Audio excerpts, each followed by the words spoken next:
Hello, Jen here from The Southern Farmer, and today I want to talk a little about seed starting and try out a new tool. I mentioned in my last video that we're having some seed starting woes. After recording that video, I took a more careful inventory of everything that still needs to be done to fix the greenhouse and came to the conclusion that we will have totally missed our window of time to start the early spring crops if we wait until we're able to get all of those repairs done. We're in USDA Zone 7B, very close to the border of Zone 8A.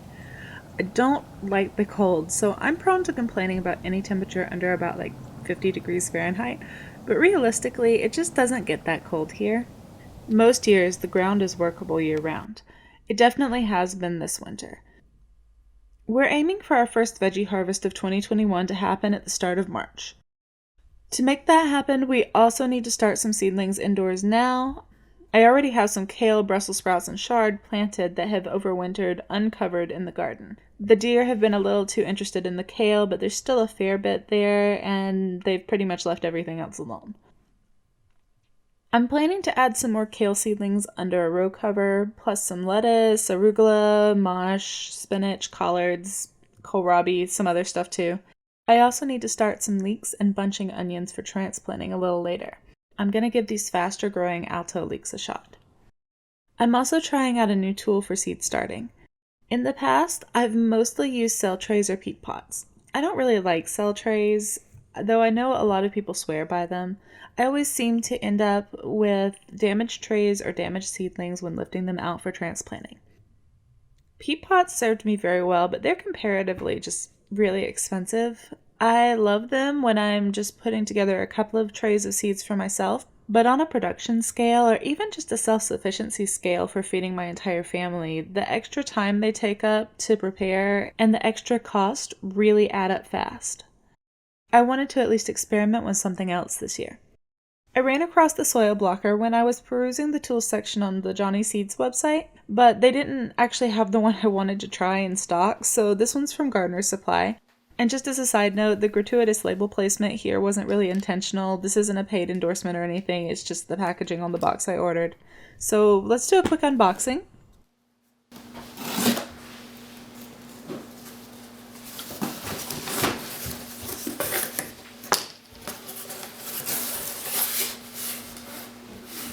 Okay.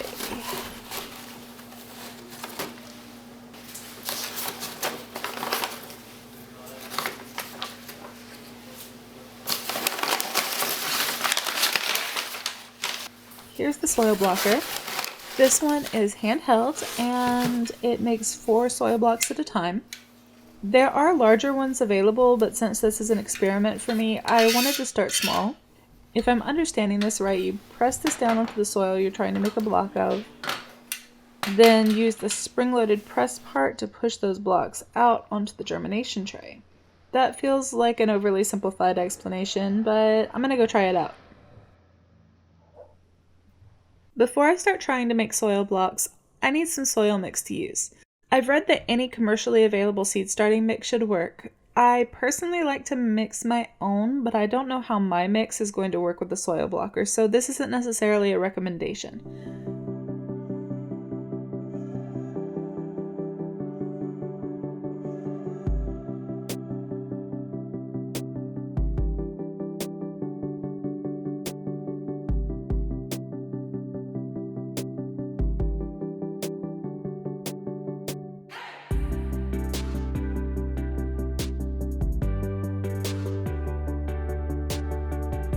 What I will be using today is a mix of peat moss, mushroom compost, perlite, and a splash of blood meal.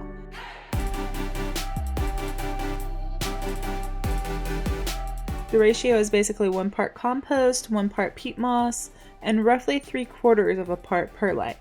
I don't really measure the blood meal or really use much of it because I'll be watering these with diluted worm tea, which will act as a fertilizer. In doing my research on making soil blocks, I did see several people talking about the importance of a good soil mix because too much sand or perlite or really anything that loosens the soil consistency will make blocks that just fall apart. But too little and it looks like they become too compact, which doesn't allow seedlings to thrive.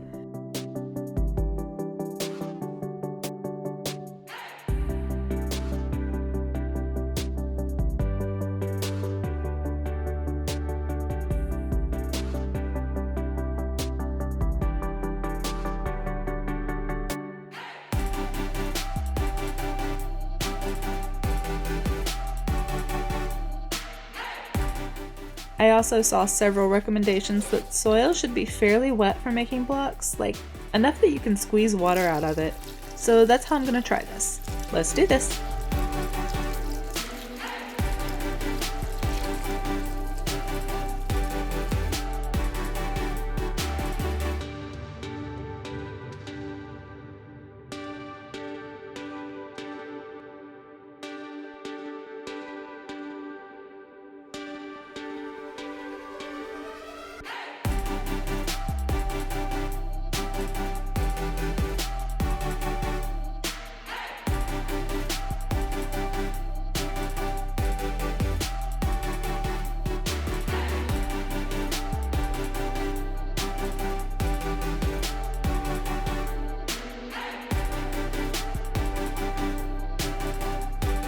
Wait, that's not right.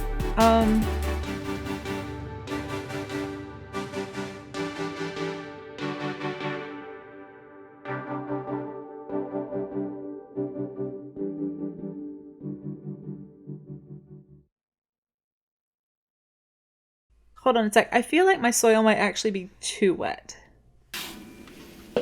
Okay, let's mix this in and try that again.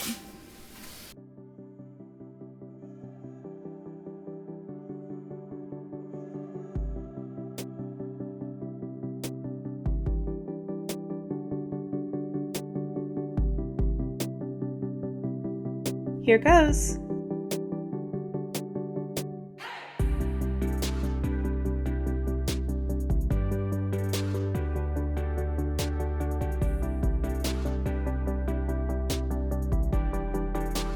Nope.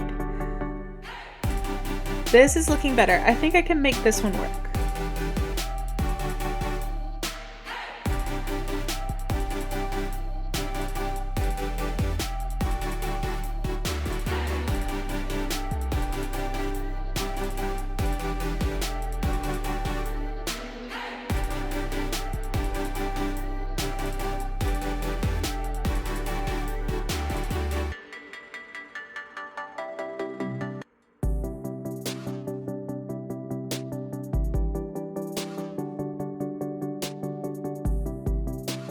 There we go, soil blocks.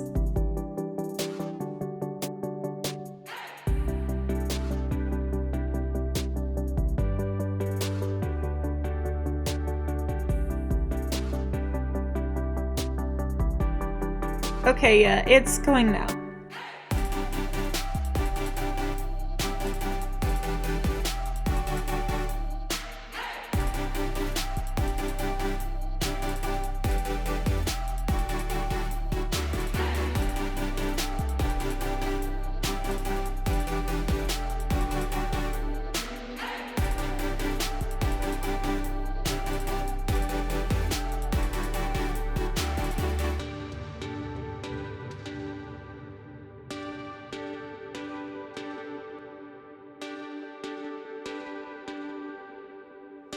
Oh, this is missing one.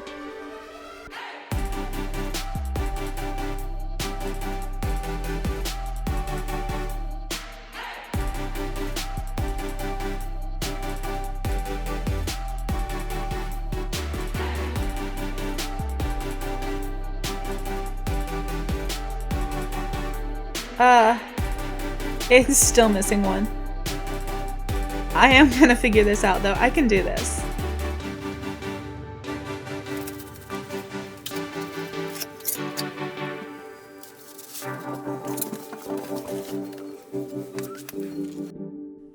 They aren't perfect, but I'm pretty pleased with these for a first try.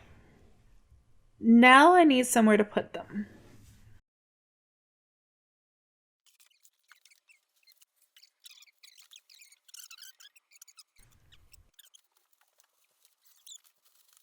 I have some grow lights and some shelves in my basement. It's not at all ideal, but we can definitely start at least some of the seeds here.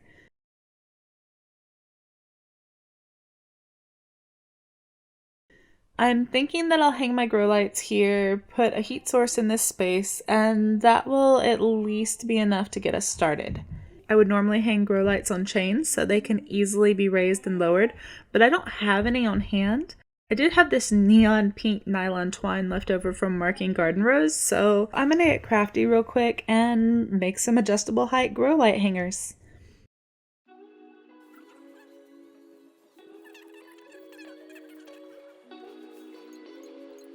I'm trimming the tails on my twine before hanging these because while my lights are LED and aren't really a fire risk, I feel like better safe than sorry.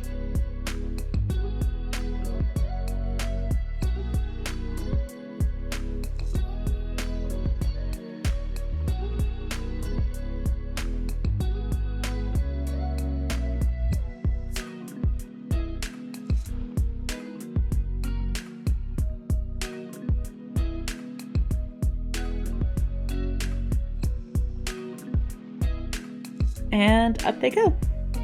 I tied multiple knots at equal intervals in my twine so that we can raise the lights as the seedlings grow. Now I need to get all the power cables connected and the last of my lights hung, and I can start moving my trays of soil blocks over here.